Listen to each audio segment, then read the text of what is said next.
Hi friends, welcome to Law Chat 101. This is your legal BFF, Girija Patel, and I am here today to talk to you about some of the top things that you need to look out for or make sure you have addressed when you are selling your product to a retailer. Those big box companies or even a smaller retailer, but things that you really need to look out for.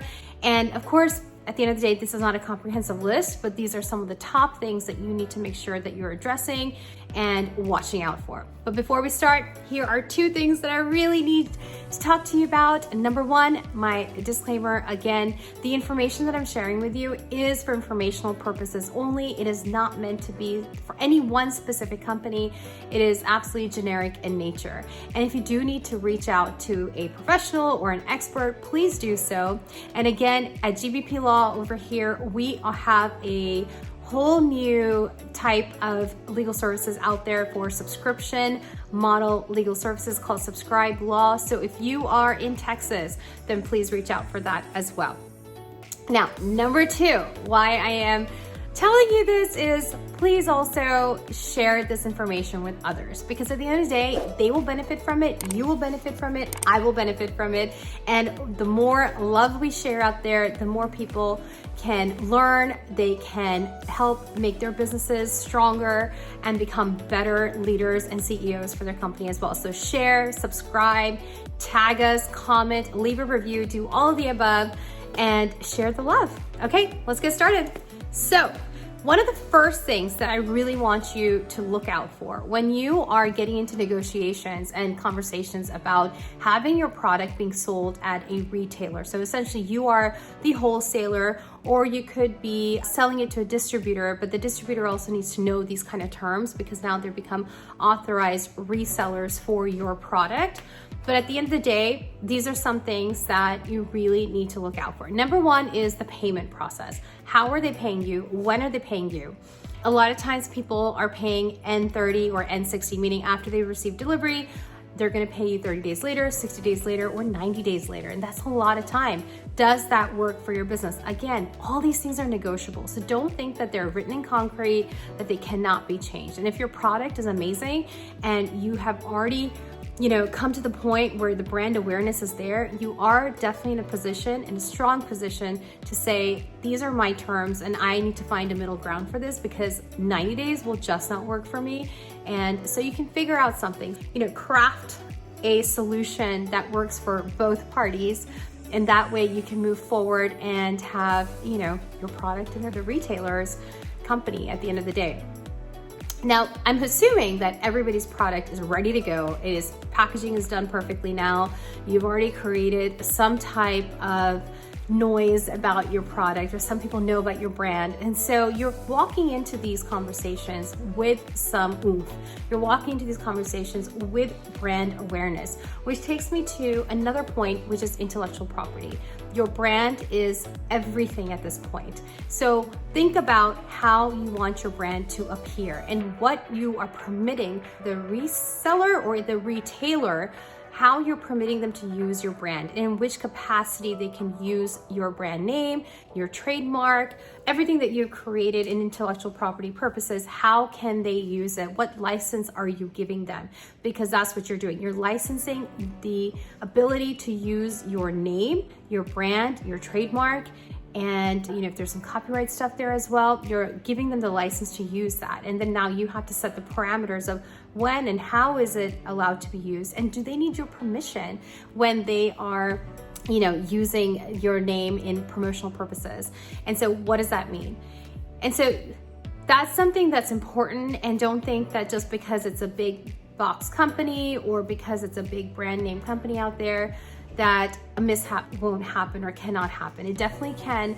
And so at the end of the day, you have to be protected for your brand. Nobody else will be protecting your brand but you.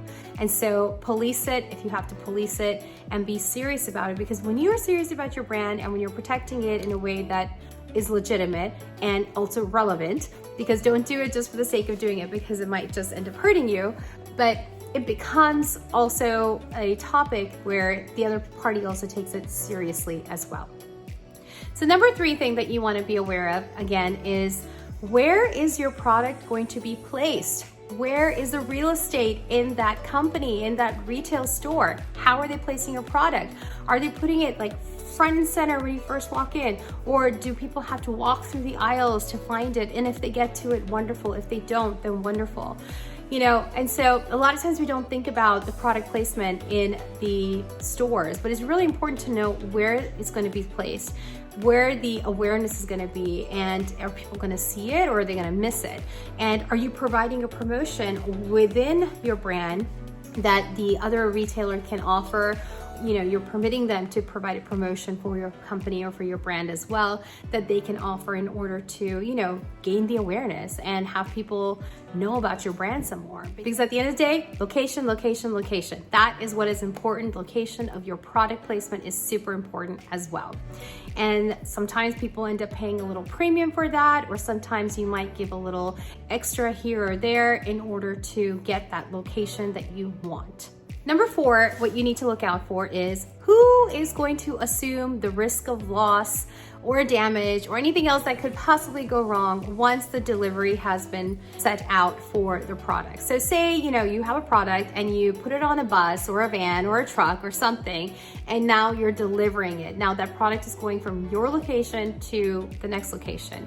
So a lot of people like to say that, hey, listen, it's FOB, so therefore it's not going to be the seller's problem anymore. Once the risk of loss is going to be passed over to the purchaser, to the buyer, to whoever's purchasing it at that time, once the product is put on a delivery truck or it has been placed for delivery. That's pretty normal in a lot of industries, but then again, things can change, terms can change also.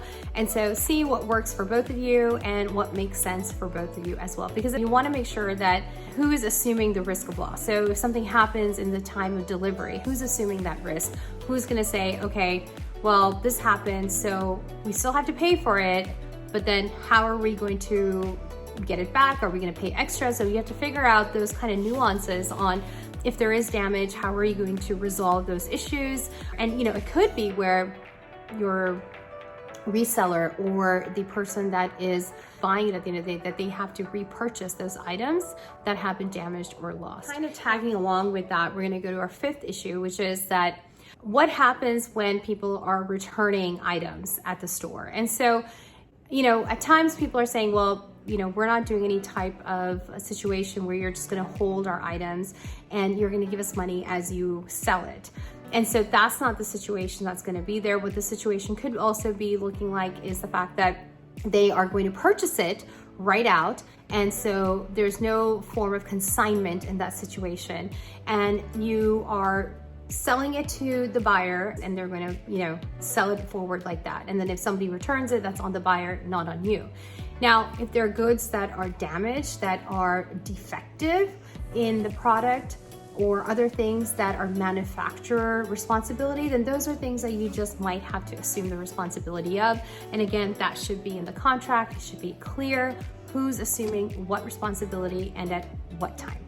So these were just some of the top 5 things to look out for and to make sure that you're really thinking about your product and how you expect your product to be seen for the consumers and how you want it to show up. Because at the end of the day, your brand is everything, and the way you're creating your brand and putting your brand out there will also be what resonates with the consumer and how they're remembering it. So your packaging and all those things. So think about it and what is okay, what can be altered, what cannot be altered, what can this reseller or big box companies or retailer, what are you permitting them to do with your brand name and what you're not permitting them to do?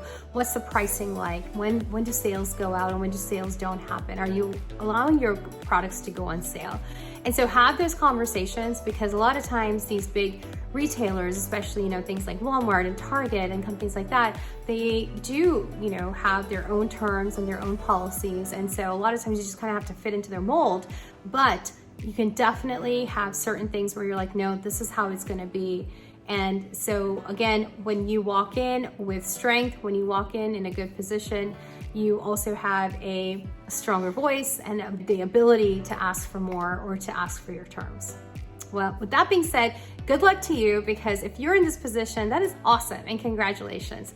And again, What will be so helpful today is if you share this information with others out there, and you leave a comment and you tag us on social media, because the more people that are aware of the Law Chat 101 quick tips, the more people are going to be benefiting and sharing the love. So thank you so much, and until later, I will see you then. Bye.